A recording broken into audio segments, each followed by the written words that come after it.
पूर्वीच्या काळामध्ये आपण 70-80 वयापर्यंत सुद्धा शेतात जाऊन छानपैकी काम करून आणि तरीसुद्धा तरतरीत आणि ताठ मानेने घरी यायचे लोक. आता 40शीतली लोक सांगतात की सांधेदुखीचा त्रास सुरू आहे. काय काय कारण आहेत हे होण्यामागे? सो आपला व्यायाम नित्य नियमित असेल आणि दिनचर्या आयुर्वेदाप्रमाणे असेल तर सांध्यांची ताकद चांगली राहते. तर तो विंचू चावल्यानंतरच्या जशा वेदना असतात ना, तर तशा पद्धतीच्या वेदना ह्या आमवातामध्ये असतात आणि म्हणून आमवातामधल्या वेदना अनबेरेबल आहेत आणि त्या विश्रांती घेतल्यानंतर वाढतात. सतत हाडं जर मोडत असतील तर याचा आणि सांधेदुखीचा काही संबंध आहे? पुढे जाऊन सांधेदुखी होऊ शकते? तर आपण एका जागेत असं जर का बसलो तर मसल्स आपले जे असतात ना त्याला फटीग येतो आणि त्याच्यामध्ये लॅक्टिक ऍसिड साठणं हा भाग व्हायला लागतो. म्हणजे शरीर तुम्हाला संकेत देतं की बाबा उठा आता. स्पेसिफिक सांधेदुखी, आमवात हे टाळायचं असेल किंवा होऊच द्यायचं नसेल तर आहारात काय बदल केले पाहिजे त्या लोकांनी? बऱ्याच वेळेला आपण बघतो की पोटाच्या तक्रारी असणाऱ्या लोकांना पुढे जाऊन सांधे दुखतात. वेदना ज्यांना आहे सांधेदुखीच्या त्यांनी कुठले व्यायाम टाळले पाहिजे, कुठल्या हालचाली टाळल्या पाहिजे, कुठल्या गोष्टींच्या नादी नाहीच लागलं पाहिजे? जनरली आपण बघतो की बायका सगळं स्वयंपाक बिपाक झालं, जेवण झालं की लगेच आवरायचं इथपर्यंत ठीक आहे, भांडी कुंडी आवरावीत, पण ती घासून ते जागेवर जाणं, त्याच्यानंतर सगळ्या गोष्टी आणि परत लगेच संध्याकाळची या तयाऱ्या. आमची कामं करत असताना आमचा व्यायाम खूप होतो आणि त्यामुळे आम्हाला वेगळा व्यायाम करायची गरज नाही असा स्त्रियांचा एक गोड गैरसमज आहे. कामं ही गोष्ट वेगळी आहे आणि व्यायाम ही गोष्ट वेगळी आहे. आयुर्वेदिक ट्रीटमेंट घेऊन गुडघ्याची सर्जरी टाळता येऊ शकते? सप्रेम नमस्कार, विनंती विशेष. मित्रांनो, द पोस्टमनच्या नवीन पत्रामध्ये तुमचं पुन्हा एकदा स्वागत आहे. मी तुमचा पोस्टमन सर्वेश. आजचा विशेष भाग आपला नेहमीप्रमाणेच आरोग्याचं पत्र. तुम्हाला माहिती आहे ही सिरीज आपण एक आजार घेत असतो आणि त्या आजारावर मार्गदर्शन करण्यासाठी त्यातले तज्ज्ञ आपल्यासोबत असतात. तर आजचा विषय आहे सांधेदुखी.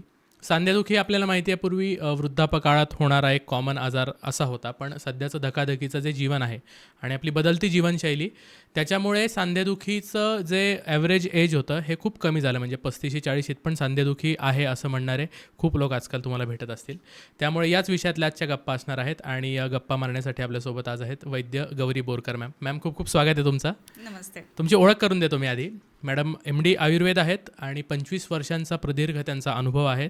श्री रुक्म आयुर्वेदच्या त्या संस्थापिका आहेत आणि ठाणे, घोडबंदर, नौपाडा, पुणे अशा अनेक ठिकाणी त्यांची प्रॅक्टिससुद्धा आहे. महिन्याभरात त्या अनेक ठिकाणी व्हिजिटही देत असतात आणि गर्भसंस्कार या विषयात मराठीमध्ये, इंग्रजीमध्ये त्यांनी काही पुस्तकंही लिहिली आहेत. त्यांच्या सगळ्या क्लिनिक्सच्या लिंक्स आणि पुस्तकांच्याही लिंक्स आम्ही डिस्क्रिप्शनमध्ये देत आहोत. त्याही चेक करा आणि पोस्टमनला सबस्क्राईब नक्की करा आणि बेल आयकन दाबा, जेणेकरून पत्रपेटीत पडणारं पुढचं पत्र पडलं की सगळ्यात आधी नोटिफिकेशन तुम्हाला येईल. गप्पांना सुरुवात करूया.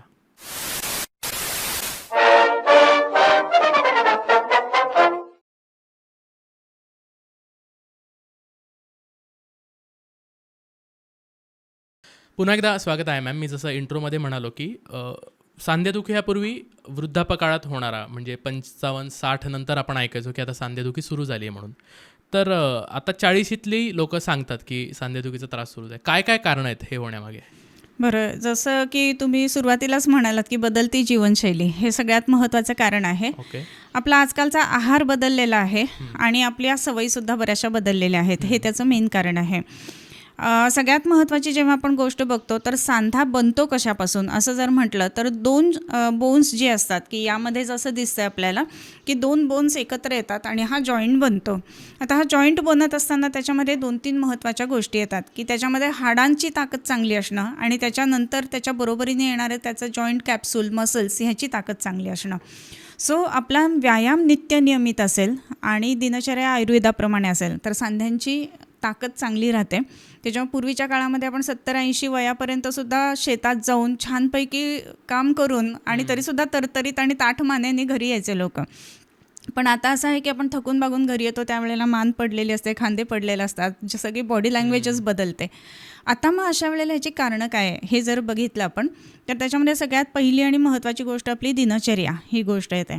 मग त्याच्यामध्ये उठल्यानंतर आयुर्वेदानुसार काही स्पेसिफिक गोष्टी सांगितल्यात की कधी उठावं तर ब्राह्ममुहूर्तावर उठावं. सुरुवात आपली तिथेपासून होते, कारण आपण झोपतो उशिरा आणि मग सूर्य अगदी डोक्यावर यायच्या वेळेला बऱ्याचदा उठलं जातं.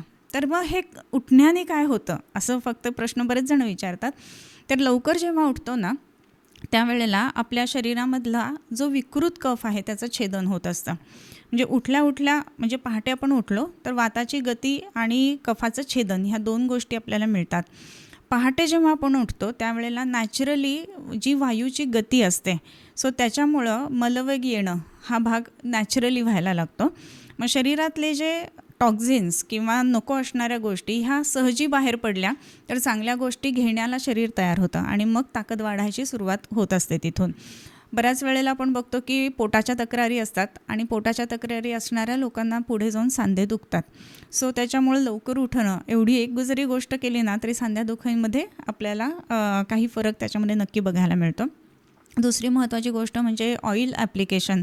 शरीराला तेल लावणं हा भाग महत्त्वाचा आहे की जो दिनचर्येमध्ये होता तो आजकाल लावला जात नाही. कारणांमध्ये जर का आपण बघितलं तर तेल अगदी काढलं कसं जाईल हे बघितलं जातं. म्हणजे रोजच्या रोज शॅम्पू करून हे करून आपण शक्यतो तेल नको शरीराला ह्या पद्धतीनं राहत असतो आणि म्हणूनसुद्धा बऱ्याच वेळेला सांधे जास्त दुखतात. जसं मी आत्ता म्हटलं की पोटाच्या तक्रारी दिसतात त्यांना सांधेदुखी दिसते. मग आयुर्वेदाने काय सांगितलेलं आहे तर कॉन्सेप्ट आयुर्वेदाचे थोडेसे काही वेगळे आहेत. याएव पुरीश धराकला सायव अस्थि धराकला असं आहे. म्हणजे काय, आपल्या शरीरातल्या मलवेग म्हणजे ज्या ठिकाणी साठतो तयार होतो, ज्याला आपण आजकालच्या भाषेमध्ये मोठं आतडं किंवा लार्ज इंटेस्टाईन म्हणतो, तर हे जिथे असतं तर त्याच ठिकाणी शरीरातल्या अस्थिधातूचे पोषकांश तयार होत असतात. मग जर का तिथे पचनाच्या विकृती असतील, विशेष करून आपल्या आयुर्वेदामध्ये त्याला तिसरा अवस्थापाक असं म्हणतात, जे आपलं अन्न जे पचतं ते 3 अवस्थापाकांमधनं पचत असतं. तर जर का ह्या पोटदुखी किंवा पोटाच्या जर का काही तक्रारी असतील तर तिथनं पुढे सांधेदुखी हा भाग त्याच्यामुळं तयार होत असतो. आणखीन एक महत्त्वाचा भाग आहे की पोटदुखी किंवा पोटाच्या तक्रारी चालू होण्याचा मेन कारण आहे आहार. मग त्याच्यामध्ये पूर्वीच्या काळामध्ये जर आपण बघितलं तर भाजी भाकरी, कोशिंबीर, वरण भात, आमटी, तूप ह्या सगळ्या गोष्टी खाण्यामध्ये असायच्या. आत्ता जर का आपण बघितलं तर बहुतांशी लोक प्रयत्न करतात ह्या गोष्टी खाव्यात म्हणून, पण विकेंडला सगळंच धाबं दणाणलेलं असतं. मग त्याच्यामध्ये पिझ्झा, ब्रेड, बर्गर, पास्ता हे तरी आता मला वाटतं जेन झीचे झाले त्याच्या पुढे जेन अल्फा वगैरे जे अजून आले त्यांच्यामधले तर नावं पण मला बरेचसे आम्हाला माहिती नसतात. पेशंटला आपण रुटीन विचारतो ना काय खाल्ला, तर त्याच्यामध्ये ते पास्ता बर्गर तर ठीक आहे, हे जुनं झालंय आता. मग त्याच्यामध्ये ते क्विसिडेल्ला आणि हे ते वगैरे असे सगळे फ्युजन फूड्स वगैरे असतात, तरी अशा पद्धतीनं ते येतात. फ्युजन फूड्स असतात ना तर त्यांनी सुद्धा पोट बिघडत असतं आणि त्याच्यामुळं हाडांची जी ताकद आहे ती मेंटेन होत नाही. आणखीन कारणं जेव्हा आपण बघतो त्याच्यामध्ये वेअर अँड टेअर सांध्यांचं जास्ती होणं, म्हणजे आपण धावणं, पळणं, एक्सरसाइज करणं ह्या गोष्टी चांगल्या आहेतच, पण आपण कुठे करतोय, त्याचं फ्लोरिंग कसं आहे हे सुद्धा तेवढंच महत्त्वाचं राहतं. मग त्याच्यामध्ये लॉनवरती किंवा हिरवळीवरती किंवा प्लेन जिथे माती आहे अशा ठिकाणी धावणं, पळणं ह्या गोष्टी चांगल्या आहेत. पण जर का तुम्हाला ती गोष्ट अवेलेबल नाही आहे, आजकाल सोसायटीज आहेत त्याच्यामुळं, तर रनिंग ट्रॅक जे केलेले असतात त्याच्यामध्ये जनरली पेवर ब्लॉक्स वगैरे बसवलेले असतात, त्याला हार्डनेस जास्ती असतो, त्याच्यामुळे सांध्यांवरती प्रेशर जास्ती यायला लागतं आणि त्या प्रेशरमुळे वेअर अँड टेअर जास्ती चालू होतं. हा एक महत्वाचा भाग आहे. त्याच्यानंतर माती असणाऱ्या ग्राउंडवर पळणं चांगली गोष्ट आहे. आणि अनवाणी पळणं असं काही फारसं अपेक्षित नाहीये खरं म्हणजे. मग त्याच्यामध्ये योग्य पद्धतीचे शूज असायला पाहिजेत. बरोबर. ऑलवेज आयुर्वेदाने सुद्धा 7 पत्र पदत्राणो विचरेत युग मात्रदृक असं म्हटलंय. म्हणजे काय तर आतपत्र म्हणजे आतपत्र म्हणजे छत्री की ज्याच्यामध्ये तुमचं उन्हापासून रक्षण होईल, आणि पदत्राण ह्याचा अक्षर पद म्हणजे पाय आणि त्याचा त्र म्हणजे रक्षण करणारा, म्हणजे तुमच्या पायाचं रक्षण करणारी गोष्ट जी आहे ती असायला पाहिजे नेहमी असं म्हटलेलं आहे. हिरवळीवरून काही काळ थोडंसं चालणं हे गोष्ट डोळ्यांसाठी चांगलं आहे, नाही असं नाही, पण तिथे सावकाश, तिथे पळायची आवश्यकता नाही आहे. पण ज्या वेळेला आपण रनिंग करणार आहे, जॉगिंग करणार आहे किंवा व्यायाम करणार आहे तर त्यावेळेला पायात शूज असणं गरजेचं आहे जर तुम्ही आउटडोअर करत असाल तर. अच्छा. प्रत्येक आजार आयुर्वेद वात, पित्त आणि कफ या पॅरामीटर्सवर चेक करतो. तर सांधेदुखी ही कुठल्या भागामध्ये येते? सांधे म्हटल्यानंतर हाडं त्याच्यामध्ये आहेत. आपल्या शरीरामध्ये 360 सांधे असतात. आपल्या शरीरामधले बोन्स आहेत ते 208 हे आहेत. तर ह्याच्यामध्ये 360 जे सांधे आहेत ना, छोटे छोटे सांध्यांपासून ते सगळे त्याच्यामध्ये धरले जातात. आता ह्याच्यामध्ये सांधा म्हणत असताना आपल्याला ज्या वेळेला त्याची आरोग्य किंवा त्याचं हे बघायचं आहे तर त्याच्यामध्ये वात, पित्त आणि कफानुसार आपण बघतोय. तर हाडं आणि वात हे दोन्ही एका ठिकाणी आश्रयाश्रयी भावांनी राहत असतं. सो त्याच्यामुळं वात जर का वाढला तर हाडांमध्ये पोरोसिटी येणं किंवा त्याचा क्षय होणं या गोष्टी लवकर होतात. आणि म्हणून सर्वसाधारणतः जर बघितलं तर वाताचा आणि ह्या सगळ्या सांधेदुखींचा संबंध असतो. त्याच्यामुळं कोणत्याही डॉक्टरकडे गेल्यानंतर हा वाताचा त्रास आहे असं पटकन म्हटलं जातं, हे तुम्ही ऐकलं असेल. बरोबर. त्याच्यात एक गोष्ट आहे की आमवातासारखा जो वेगळा आजार आहे त्याच्यामध्ये सुद्धा वात विकृती आहेच आहे, पण त्याच्यामध्ये काही विशेष वेगळेपण असतं की ज्याच्यामध्ये सामता असते किंवा विकृत कफ त्या ठिकाणी असतो आणि म्हणून सुद्धा ह्या हाडांमध्ये दुखावा जास्ती असतो किंवा ज्याच्यामध्ये सूज असते ती जास्ती अच्छा, म्हणजे जनरल सांधेदुखी आणि आमवात हे दोन वेगळे आहेत. वेगळे आहे. ठीक आहे, तुमचं पूर्ण करा, मग मी त्या प्रश्नावर येतो. म्हणजे आता वात पित्त कफानुसार बघितलं तर मेन कारण वात हे कल्प्रिट आहे. आणि आपण मगाशी आता आहाराबद्दल बोलत होतो की आपले खाण्यापिण्यात बदल झाले हे वगैरे, तर त्याच्यामध्ये विशेष करून वातकर आहार विहार जास्ती असेल तर सांधेदुखी लवकर मागे लागते. म्हणजे काय तर मोड आलेले विशेष करून कडधान्य जसं की मटकी आहे, छोले आहे, वाटाणे, वाल या जर का गोष्टी जास्त प्रमाणात आवडतात म्हणून घेतल्या गेल्या किंवा सोप्या पडतात करायला म्हणून घेतल्या गेल्या, तरी सुद्धा मग त्याचे सांध्यांचे आजार जे आहेत ना ते लवकर आलेले आपल्याला दिसतात. ओके. मगाशी जो प्रश्न मी विचारला की आमवात आणि जनरल सांधेदुखी याच्यामध्ये काय फरक आहे नक्की? आमवात हा जो आहे ना तर त्याची पूर्ण पॅथॉलॉजीच डिफरंट आहे. बरं. आणि सांधेदुखी आपण जेव्हा म्हणतो तर सांधेदुखीची पॅथॉलॉजी वेगळी आहे. शरीरामधला वात वाढत गेला आणि हाडांचा क्षय झाला, अस्थिचा क्षय झाला की विशेष करून सांधेदुखी होते की ज्याला आपण नॉर्मल आत्ताच्या भाषेमध्ये ऑस्टिओ आर्थरायटिस असं म्हणतो. ऑस्टिओपेनिया, ऑस्टिओपोरोसिस आणि मग ऑस्टिओ आर्थरायटिस अशा पद्धतीने ह्या गोष्टी घडतात. मग त्याच्यामध्ये शरीरातला वात वाढण्याची जी अनेक कारणं असतात आणि हाडांचा क्षय होण्याची जी अनेक कारणं असतात. म्हणजे तिथे पौष्टिक आहार हाडांसाठी जो स्पेसिफिक आहे तो न घेणं वगैरे ह्या गोष्टी आल्या. आता आमवातामध्ये काय आहे तर आमवात एक वेगळा डिसीज आहे. म्हणजे कसं की त्याच्यामध्ये स्पेसिफिक असं सांगितलेलं आहे की स्निग्ध भोजन घेतल्यानंतर जर तुम्ही व्यायाम केला तर तयार होणारा जो आहार रस, म्हणजे आपण ज्या वेळेला आहार घेतल्यानंतर त्याच्यापासून जे डायजेशननी आहार रस जो तयार होतो तर तो साम तयार होतो. आणि तो साम तयार होत असताना तुम्ही जर व्यायाम केलात तर तो साम आहार रस वेगवेगळ्या ठिकाणी प्रक्षिप्त होतो, फेकला जातो आणि त्याच्यामुळं सांध्यांच्या ठिकाणी ही सामता तयार व्हायला लागते. सामता म्हणजे काय तर उष्मणः अल्पबलत्वेन धातू माध्यम अपाचितम दुष्टम आमाशयगतम रसम आमम प्रचक्षते. म्हणजे जो आद्य रसधातू आहे की जो आहाराच्या पचनापासून तयार झालेला आहे, तर हा आद्य रसधातू जर का उष्मणः अल्पबलत्वेनं म्हणजे तुमची जर का अग्नीची कपॅसिटी चांगली नाही आहे किंवा अग्नीची पचनाची ताकद चांगली नाही आहे तर त्या ताकद चांगली नसल्यामुळं ते व्यवस्थित पचत नाही आणि तो न पचलेला जो अन्नाचा भाग आहे किंवा अन्नाचा अंश आहे तर त्याला आम असं म्हटलं आहे. मग हा आम वेगवेगळ्या ठिकाणी जाऊन काही संप्राप्त्या करतो. मग त्यावेळेला जर का स्निग्ध अन्न घेतल्यानंतर आपण व्यायाम केला, म्हणजे जनरली आपण बघतो की बायका सगळं स्वयंपाक बिपाक झालं, जेवण झालं की लगेच आवरायचं इथंपर्यंत ठीक आहे, भांडी कुंडी आवरावीत, पण ते घासून ते जागेवर जाणं, त्याच्यानंतर सगळ्या गोष्टी आणि परत लगेच संध्याकाळची या तयाऱ्या ह्या गोष्टी आपल्याला चालू झालेल्या दिसतात. किंवा आजकाल बरेच जण हेवी मील घेऊन जिम करतायत हे पण दिसतं. तर ही जी आहेत ना ही विशेष करून आमवाताच्या संप्राप्त्यात उत्पन्न होण्याची कारणं आहेत. सो आमवातामध्ये बघितलं तर त्याच्यामध्ये सांध्यांचा स्पर्श जो असतो ना तो गरम असतो, उष्ण असतो. आणि संधिगत वातामध्ये जर बघितलं म्हणजे सांधेदुखीमध्ये बघितलं तर सांध्याचा स्पर्श थंड असतो. म्हातारी आजी जर तुम्ही बघितली तिचे सांधे दुखतात म्हटलं तर त्या ठिकाणी हात लावला ना तर तो थंड लागतो सांधा इतर शरीराच्या टेम्परेचरपेक्षा. परंतु आमवातामध्ये सांध्याला ताप आला आहे इतपत ती संप्राप्ती घडत असते आणि म्हणून त्याचं पेन पण जास्ती असतं. आणि म्हणून त्याची जी विशेष लक्षण म्हणून सांगितलं आहे त्यात दोन महत्त्वाची लक्षणं येतात. ती म्हणजे एकतर संचारी वेदना. बरेच जण म्हणतात की आज हा गुडघा दुखतोय, दुसऱ्या दिवशी तो आता सुटलाय, दुसरा दुखतोय, तो सुटलाय, मान दुखते. तर ह्या पद्धतीनं एक जॉईंट पकडत ते जातं आमवात. आणि दुसरी महत्त्वाची गोष्ट म्हणजे उष्ण स्पर्श, हे तर विशेष करून त्याच्यामध्ये असतं.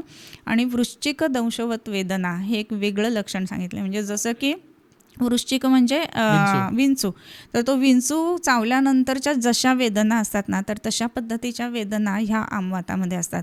आणि म्हणून आमवातामधल्या वेदना अनबेरेबल आहेत आणि त्या विश्रांती घेतल्यानंतर वाढतात, हे त्याचं वेगळेपण आहे. याचं कारण सामता तिथे होते. म्हणजे तुम्ही दुपारी झोपलात की दुपारी झोपून उठल्यानंतर सांधे आखडलेले असतात, किंवा रात्री झोपलेला आहात जेवण बिवण व्यवस्थित करून आणि सकाळी सांधे धरलेले असतात.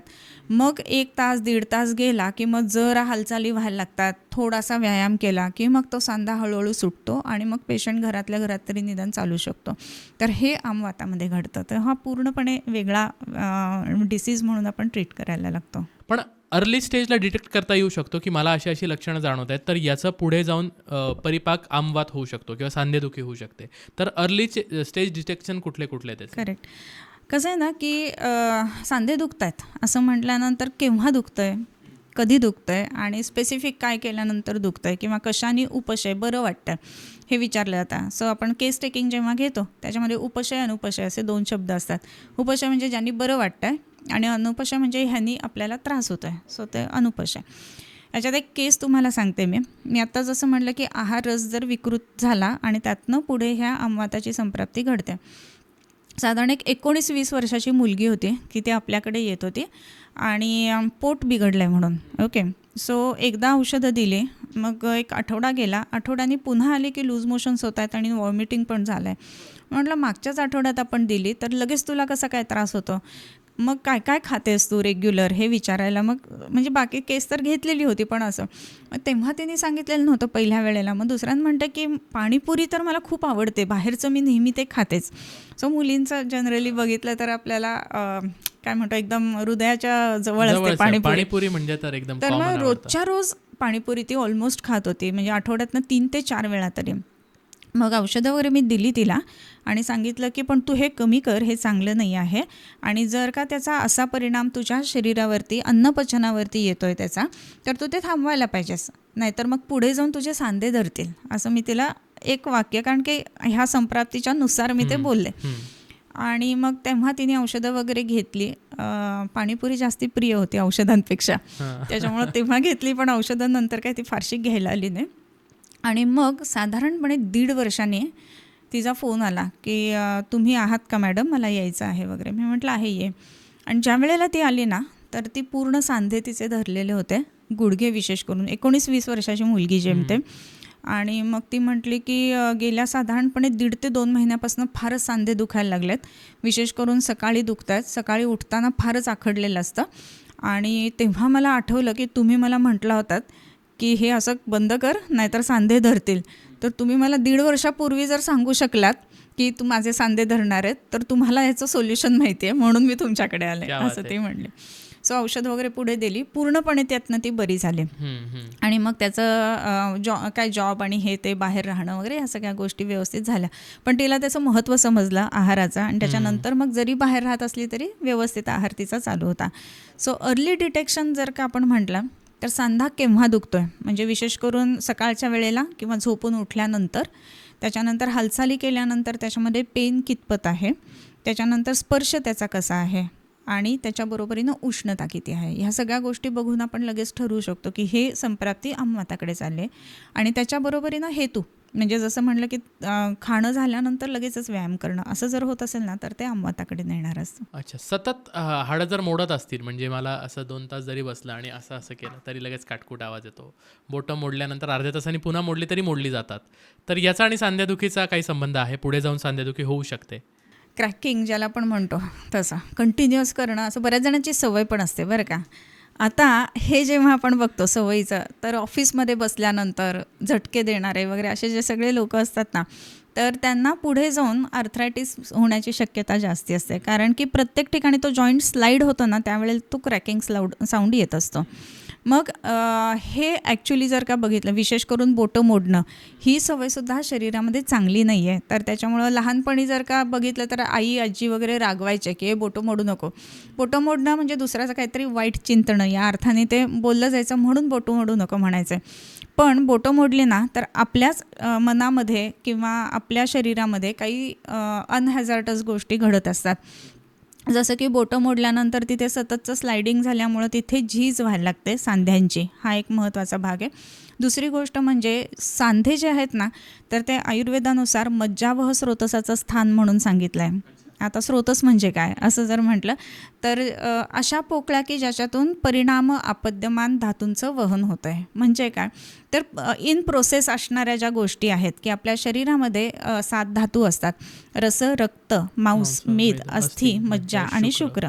तर आता रस बनताना रसातनं रक्त जेव्हा बनतं तर जो मधला आपल्याला दिसत नाही हा चॅनल, म्हणजे असं काही त्याला ॲनॉटॉमिकली तुम्ही बघू शकत नाही, पण फिजिओलॉजिकली तो चॅनल आहे.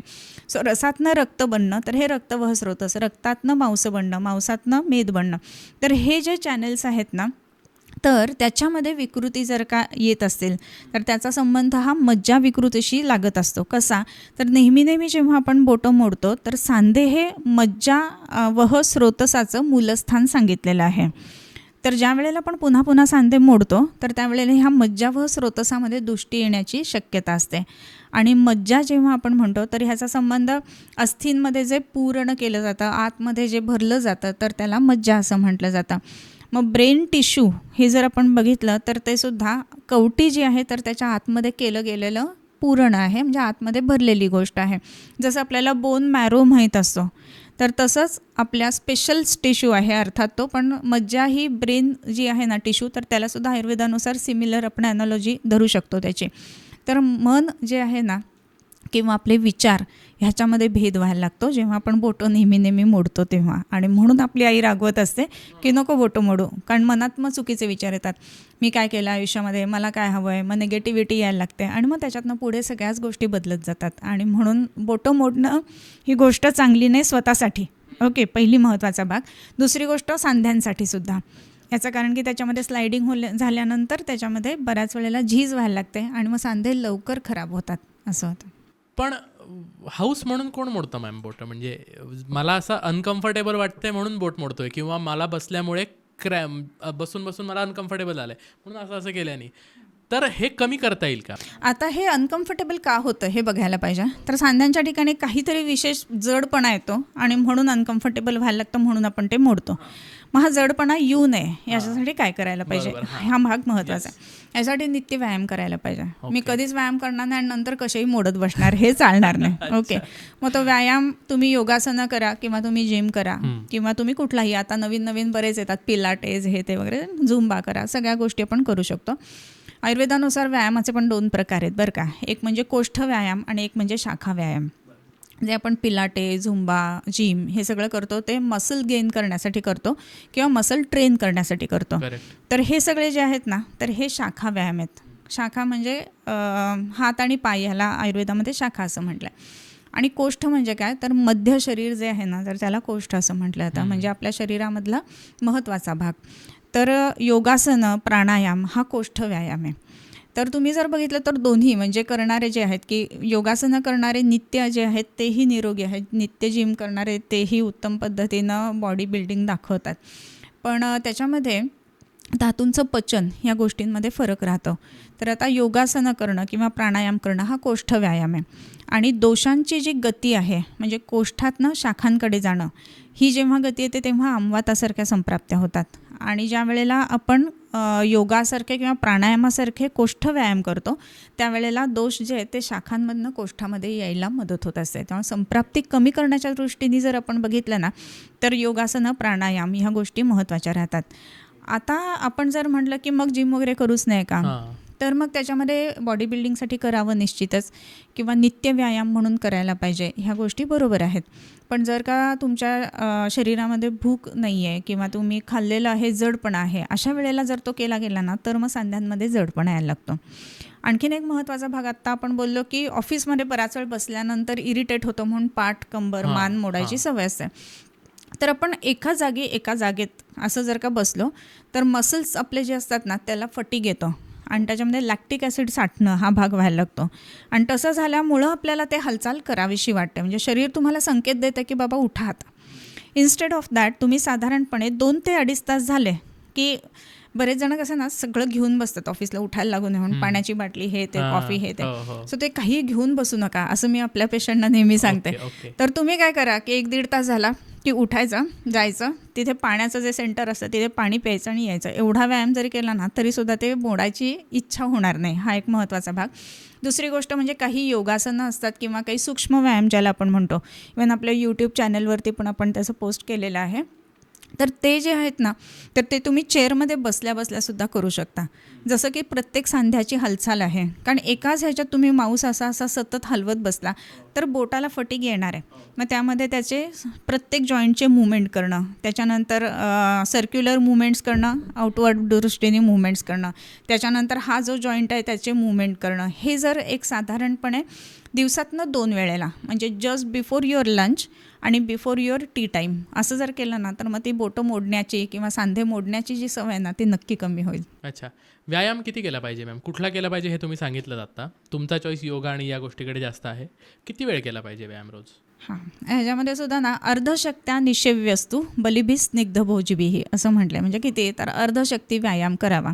जी आपली जेवढी ताकद असते ना थोडीशी राखून व्यायाम करावा, थोडक्यात सांगायचं म्हणजे अगदी एक्झॉस्ट होईपर्यंत व्यायाम करू नये. मग आता हे कसं ओळखायचं की मी एक्झॉस्ट झालो किंवा नाही झालो आहे? हां, तर त्याच्यामधलं एक छान लक्षण त्यांनी सांगितलं की हृदयाची गती वाढते असं जिथे जाणवतं आपल्या स्वतःला आणि कपाळावरती घाम येतो आहे, हे जे आहेत ना हे अर्धशक्ती व्यायामाची लक्षणं आहेत. सो तेवढं झालं की थांबावं, हे महत्त्वाचं आहे. आत्ता आपण बोललो की कोष्ठ आणि शाखा व्यायाम, तर काही आपण असे मिसहॅप्स पण बघतो की रेग्युलर योगा किंवा रेग्युलर जिम करणारा, खूप नियमित असणारा असा माणूस जिममध्ये गेला आणि ते वेट वगैरे हे करत असताना अचानक कोलॅप्स झाला. तर हे का घडतं? तर अर्धशक्ती व्यायामाच्या सुद्धा खूप पुढे एक्सिड झालेलं असतं ते.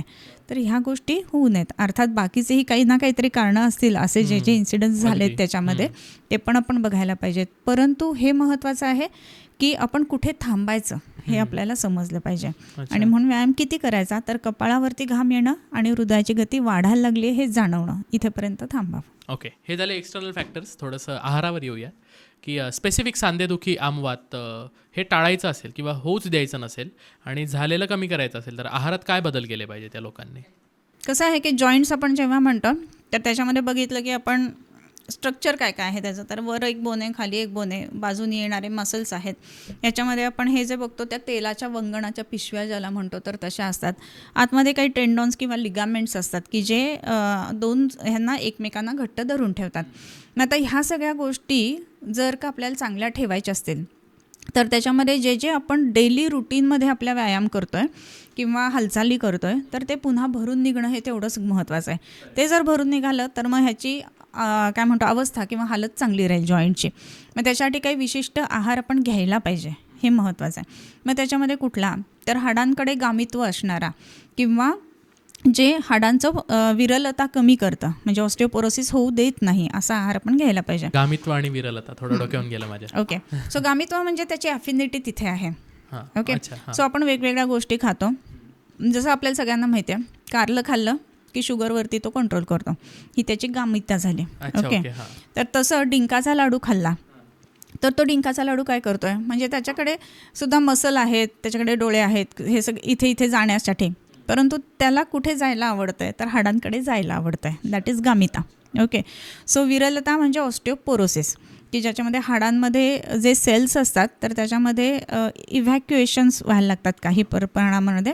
त्यामुळं ते असं आपण बघतो ना, जुनं एखादं दोडकं वगैरे असेल, आता दिसत नाहीत फारसे तशी, पण जुनं दोडकं जर आपण लावून ठेवलं तर दोडकं वरून आपल्याला चांगलं दिसतं. दोडक्याची साल आपण काढली की आतमध्ये असं नुसतं त्याचा असं कॉयरसारखं बसलेलं असतं आणि आतमध्ये त्याच्या काही नसतं. तर तशी गोष्ट होणं याला विरलता असं म्हणतात. ओके, सो आता तसं होऊ नये, विरलता येऊ नये म्हणून मग गामित्व ज्याचं हाडांकडे आहे अशी आपण घ्यायला पाहिजेत गोष्टी. म्हणजे काय, तर डिंकाचा लाडू हे हाडांकडे जाणार आहे, म्हणजे तुम्ही खाल्ल्यानंतर तो बाकी रस, रक्त, मांस ह्यांच्याकडे जाणार नाही आहे, तो अस्थिकडे जाणार आणि तिथे त्यांचं पोषण करणार, त्याला म्हणतात गामिता. मग तसं कारळाची चटणी जी आहे की तुम्ही रोजच्या ह्याच्यात घ्या. तुम्ही मला डिंक, आम्ही समजा डायबिटीस आहे नाही खाऊ शकत, मग काय करायचं, तर मग कारळाची चटणी आहे, जवसाची. खूप लोकांना माहीत नसतं, म्हणजे मलाही नव्याने कळलं की खुरासणीला कारळ म्हणतात. हां, ओके. करेक्ट. त्याच्यानंतर जवस किंवा अळशी म्हणतात काही काहींना त्या हां, भागामध्ये. अळशी. अळशी होऊ नये खाताना ते. सो जवसाची चटणी ह्या गोष्टी महत्त्वाच्या आहेत की आपल्या नित्य आहारामध्ये आपण ठेवू शकतो. त्याच्याच बरोबरीनं शेवगाच्या शेंगा ह्याच्यामध्ये सुद्धा कॅल्शियम कंटेंट जास्ती असतो. सो ते आहारामध्ये आपल्या असायला पाहिजेत. त्याच्याच बरोबरीनं वेगवेगळ्या ज्या रानभाज्या आहेत ना त्या आपल्या आहारामध्ये असायला पाहिजेत, की आजकाल बऱ्याचशा लुप्त होत चालल्यात, परंतु आता वेगवेगळे महोत्सव लावून आपल्याला रानभाज्यांची माहिती बऱ्याचदा मिळत असते. सो त्या आपण जर खाल्ल्या तर योग्य म्हणजे त्या वेळेलाच त्या येतात, तर ते आपल्या शरीराच्या पोषणासाठी म्हणून उपयोगी असतात. त्याच्यानंतर त्याच्यामध्ये हादग्याच्या फुलांची भाजी म्हणून एक येते, तर तीसुद्धा शरीरातलं विकृत पित्त दूर करतं आणि त्याच्यामुळं हाडं दुरुस्त करण्यासाठी ते मदत करत असतं. तर असे आहार जो आहे तो आपण घ्यायला पाहिजे. त्याच्याच बरोबरीनं अळीवाचे लाडू की जे आपण ह्याच्या बरोबरीनं किल्ल्यावर पेरून लगेच ते धान्य उगवतं म्हणून हे केलं जातं.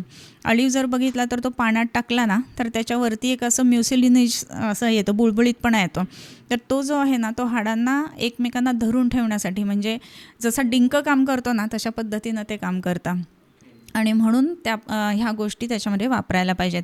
इवन तुम्हाला सांगते, आपण दात जे असतात ना ते आपल्या हाडांचं काय म्हणतो आरसा आहे असं आपण म्हणू शकतो. म्हणजे दात जर झिजत आहेत ना ह्याचा अर्थ तुमच्या ओव्हरऑल शरीरातली सुद्धा हाडं झिजत आहेत हे आपण बघायला पाहिजे.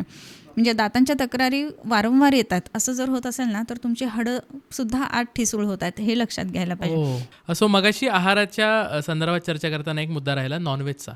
तर नॉनव्हेज खाणाऱ्यांची हाडं मजबूत असतात असं जे आम्ही ऐकतो, ते खरं आहे की ते मिथ आहे? नॉनव्हेजमध्ये पण काय खाताय त्याच्यावर ओके, अवलंबून रेड मीट आहे. आणि चिकन असं आपण समजूया. तर म्हणजे आता त्याच्यामध्ये आपण जेव्हा बघतो तेव्हा सी फूड आणि बाकी चिकन असं. तर सी फूड आहे तर त्याला शेल आहे प्रत्येक ठिकाणी. तर ते शेल जे आहे ना तर ते आपल्या शरीरातल्या बोन्सना रिझेंबल करतं. त्याच्यामुळं शेलवालं जे असतं ना ऑयस्टर वगैरे ह्या गोष्टी तर त्या हाडांच्या पोषणासाठी उपयोगी पडू शकतात. ओके. पण नाही खाल्लं म्हणून बिघडत काही नाही असं आहे. म्हणजे आता समजा मी कधीच नॉनव्हेज खाल्लेलं नाही आहे असं जर मला पेशंट म्हणतो आहे आणि मी त्याला कंपल्सरी घे म्हणते, तर ती पण पॉसिबल नाही होत गोष्ट, कारण की त्या गटला त्याची सवय नाही आहे. अचानक आल्या जर ना आहार परिवर्तन त्याला म्हटलं तर, म्हणजे आजपर्यंत मी एक अन्न घेत होतो आणि उद्यापासून माझा सगळा आहार बदलला असं जर केलं ना तर शरीराला पण एक सवय झालेली असते. वरून काय येतं आहे त्याच्यानुसार सिक्रिशन होत असतात पचनाच्या, आणि मग ते एकदम कन्फ्यूज होऊन जातं की आता हे पचवू कसं मी. जसं 10वीतल्या मुलाला किंवा कॉमर्सचा मुलगा आहे समजा आणि त्याला सायन्सचा क्वेश्चन पेपर दिला तर नाही तो सोडू शकणार आहे, राईट. सो त्या पद्धतीनं त्या सिक्रेशन्सचं व्हायला लागतं आणि मग अशा वेळेला म्हणून हे आहार परिवर्तन अचानक करू नये असं म्हटलं आहे. मग नॉनव्हेजमध्ये ह्या गोष्टी ज्या आहेत त्या आपल्या हाडांना पोषक आहेत असं म्हटलं आहे, परंतु मग आयुर्वेदामध्ये किंवा आपल्या आहारामध्ये आपण काय गोष्टी घ्यायला पाहिजेत, तर म्हणजे हाडं आपली कधीच मजबूत होणार नाहीत का आपण हे नाही घेतलं तर असं नाही आहे. तर आपण आत्ता जे म्हटलं डिंक किंवा आळशी, जवस ह्या गोष्टी आपण आहारामधनं याच्यासाठी वापरू शकत असतो नक्कीच. मगाच्या प्रश्नाला अजून जोडून एक प्रश्न की ॲसिडमुळे दातांची जशी झीज होते तशी त्यांची पित्त प्रकृती आहे, त्यांच्या हाडांची झीज जास्त, असा त्याचा अर्थ घ्यायला पाहिजे? बरोबर आहे. आणि असं ओके. दिसतं पण अच्छा. विशेष करून ॲसिडिटी, त्याच्यानंतर आम्लपित्त, ढेकर येणं किंवा मळमळणं, उलटी होणं, ही जी लक्षणं दिसतात ना की स्पेसिफिकली ज्याला आम्लपित्त म्हणतो, तर अशा लोकांना मानेचे त्रास जास्ती दिसतात बरं का. आता ह्याच्यामध्ये जर का आपण बघितलं तर हे जे आहे ना हा संपूर्ण स्पाईन आहे. ओके.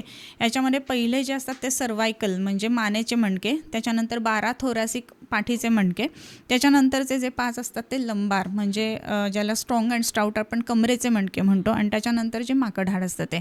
तर आता ह्याच्यामध्ये जर ॲसिडिटी रेग्युलर असेल तर विशेष करून सर्वायकल स्पॉन्डिलोसिस जास्ती दिसतो, असं आत्तापर्यंतच्या 25 वर्षाचं ऑब्झर्वेशन आहे. आणि म्हणून ॲसिडिटी तुम्ही योग्य वेळेत ट्रीट करा, म्हणजे पुढे जाऊन तुम्हाला सर्वायकल स्पॉन्डिलोसिस होणार नाही, हे सुद्धा आज आपण सांगू शकतो. तसंच ज्यांना IBS आहे किंवा लूज मोशन्स वारंवार होत आहेत किंवा गृहिणीसारख्या समस्या आहेत, जाऊन आल्यानंतरसुद्धा पोट क्लिअर वाटत नाही आहे किंवा पुन्हा पुन्हा जावं लागतं आहे, विशेष करून ब्रेकफास्टनंतर चहानंतर जावं लागतं आहे, हे जे पेशंट असतात ना हे आयुर्वेदानुसार गृहिणीचे, विशेष करून कफज गृहिणीचे पेशंट आहेत. तर ह्या लोकांना विशेष करून लंबार स्पॉन्डिलोसिस म्हणजे कमरेचा त्रास जास्ती दिसतो, कंबरदुखी, सायटिक पेन किंवा ज्याला आयुर्वेदामध्ये गृध्रसी म्हटलं आहे, ह्या गोष्टी जास्ती दिसतात. सो आहाराचा, अन्नपचनाचा आणि त्यातल्या आपण कोणत्या अवस्थापाकामध्ये विकृती होते त्याच्यानुसार मग कुठली हाडांमध्ये त्याचा परिणाम येणार आहे हे पण ठरतं. अच्छा, ओके. हे एक्सटर्नल फॅक्टर झाले. फूड म्हणजे इंटरनल फॅक्टर म्हणूया आपण. अजून एक महत्त्वाचा मुद्दा अनेक रोगांना आजकाल जोडला जातो ती म्हणजे तुमची मानसिक स्थिती. तुम्ही किती शांत आहात, तुमचं मन किती स्थिर आहे. यामुळे अनेक रोग आजकाल ठरत आहेत. तर सांधेदुखी आणि मानसिक स्वास्थ्य यांचाही काही संबंध आहे? बरोबर आहे. तसं जर बघायला गेलं ना तर डायरेक्ट दिसत नाही आहे आपल्याला. म्हणजे जे टिपिकल असतात की ज्याला आपण शारीर मानस व्याधी म्हणतो किंवा आत्ताच्या ह्याच्यात सायकोसोमॅटिक डिसिजेस असं म्हणतो की ज्याच्यामध्ये स्किनचे लिजन्स असतात की तुम्ही खूप स्ट्रेसमध्ये असाल तर खाजवायला सुरुवात होते वगैरे. तर तसं डिरेक्ट रिलेशन आपल्याला ह्याच्यामध्ये दिसत नाही खरं म्हणजे. पण जसं आपण म्हटलं की मज्जा वह स्रोतस आणि हे छोटे पर्वसंधी ह्याचा संबंध राहतो. छोटी हाडं जिथे दुखतात किंवा छोट्या हाडांच्या जेव्हा जेव्हा तक्रारी असतात, त्याच्यानंतर पायाचे घोटे किंवा पायाचा अंगठा विशेष करून किंवा आपली छोटी ह्याची हाडं ह्याच्यामध्ये जर पेन असेल ना तर त्याचा स्ट्रेसशी रिलेशन आपल्याला बऱ्याचदा दिसतं. पण असं टेक्स्ट किंवा कोटेड असं काही त्याच्यामध्ये लिहिलेलं नाही आहे. पण असं आहे की सगळेच रोग जे आहेत ना ते शरीर आणि मनाशी रिलेटेड असतात. सो त्याच्यामुळं आपण मनाला वेगळं तर काढू नाही शकत, पण विशेष करून या छोट्या सांध्यांमध्ये आपल्याला मनाचा विषय घ्यावा लागतो असं. तसंच छोट्या सांध्यांमध्ये अजून एक आपण कारण बघतो ना आजकालच्या ह्याच्यामध्ये, चिकनगुन्याचे खूप सारे पेशंट आहेत की ज्याच्यामध्ये चिकनगुन्या होऊन गेला, औषध घेतली, बरं झालं आणि आता ताप वगैरे काही नाही आहे, एव्हरीथिंग इज फाईन, पण सांधे दुखत आहेत. बरोबर. ओके. आता हे जे सांधे दुखत आहेत ना तर ते जवळजवळ 6 महिने, वर्षभर असे सुद्धा खूप सारे पेशंट आपण बघतो. म्हणजे वेगळ्या आजारांचा आणि सांधेदुखीचा असा जेव्हा आपण संबंध बघतो त्यावेळेला. आणि मग हे जनरली व्हायरल आहे असं सांगितलं जातं. आणि मग व्हायरस जो असतो तो सेल्फ लिमिटिंग आहे, स्वतःहून जो निघून जाईल तेव्हा ते तुम्हाला बरं वाटेल असं आपण बघतो. चिकनगुन्या कसा होतो तर डास चावल्यानंतर होतो हेही आपण बघतो. तर आपल्याकडे विशेष करून पुण्यातल्या दवाखान्यामध्ये एक पेशंट आलेली होती. सो तिच्या साधारण वय एक 45च्या आसपास वय होतं तिचं आणि 6 महिने झालेले होते चिकनगुन्या होऊन आणि 6 महिने तिला त्रास होत आहे संपूर्ण सांधेदुखीचा. आणि ह्याच्यामध्ये विशेष करून सकाळी जास्त त्रास असतो. उठताना अक्षरशः तिला हेल्प घ्यायला लागायची, आयदर तिच्या मुलीची किंवा हजबंडची, की उठून ती बसणार, मग हळूच ती ब्रश करून येणार आणि मग त्याच्यानंतर बसल्यानंतर ते पेन खूप असणार तिला. आणि मग ते हे सगळं जे आहे ना हे लीड करतं मानसिकतेकडे परत. कारण की तुम्हाला हेल्प घ्यावी लागते वयाच्या 40, 42, 45व्या वर्षी, तर ते मनाला पटत नाही आणि आवडत नाही आणि मग फ्रस्ट्रेशन यायला लागतं आणि मग डिप्रेशनमध्ये हळूहळू. तर अशा पद्धतीने ती पेशंट आपल्याकडे आली होती. तर आता आयुर्वेदातलं एक वैशिष्ट्य आहे, तर त्याच्यामध्ये अगदातली काही वेगळी औषधं सांगितलेत. म्हणजे विषचिकित्सा असं त्याला म्हटलं आहे. आता विषचिकित्सा म्हटल्यानंतर आपल्याला डोक्यामध्ये कोबराचं विष किंवा विंचवाचं विष हे येतं. तर छोट्या छोट्यासुद्धा काही गोष्टी असतात की ज्याच्यामुळं शरीरामध्ये अशा प्रकारचे हे टॉक्झिन्स आपल्या जात असतात. तर त्याच्यामध्ये षटपद दंश असा एक शब्द वापरलेला आहे. षटपद म्हणजे 6 पाय असणारे, म्हणजेच कीटक. वेगवेगळे कीटक चावल्यानंतर वेगवेगळ्या पद्धतीची लक्षणं येतात आणि मग त्याच्यामध्ये सांधेदुखी हे एक लक्षण येतं. आणि म्हणून षटपद दंशातलं एक औषध आलेलं आहे चंपकादी अगद म्हणून.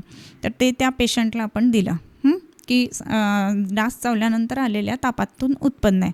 उत्पन्न जॉईंट पेन कशातनं झालं आहे तर तापातून आहे. म्हणून एक संधिगसन्निपात म्हणून एक कॉन्सेप्ट किंवा एक निदान आहे आपल्याकडे. तर त्यातली पण तिला औषधं आपण वापरली. 6 महिन्यांपासूनची सांधेदुखी आहे बरं का. आणि पेशंट तिला आतमध्ये येतानासुद्धा अगदी दुखतं हे जाणवत आहे, चाल बदलली आहे असं सगळं. 1 महिन्याची औषधं दिली. 1 महिन्यानी पेशंट आली. बिफोर दॅट तिचा साधारणपणे 3 आठवड्यांनी फोन आला की डॉक्टर काय झालं नक्की. मी अशी की आता काय बोलते पुढे. तर म्हणे मी आरामात उठते, आरामात माझं मी सगळं करते आणि मला कुणाची हेल्प लागत नाही आहे. मी तुम्हाला आता 1 आठवड्याने येऊन दाखवेन ना तर तुम्ही बघाच आता मला की माझ्यात केवढा फरक पडला आहे असं म्हणून. सो ह्या पद्धतीची औषधं किंवा हे कॉन्सेप्ट काही वेगळे आयुर्वेदामधले वापरून जेव्हा आपण औषधं देतो ना तर असे रिझल्ट आपल्याला चांगले बघायला मिळतात अशा पद्धतीच्या केसेसमध्ये पण, विशेष करून चिकनगुन्यानंतरचं जे सांधेदुखी वगैरे असते त्याच्यामध्ये. अच्छा.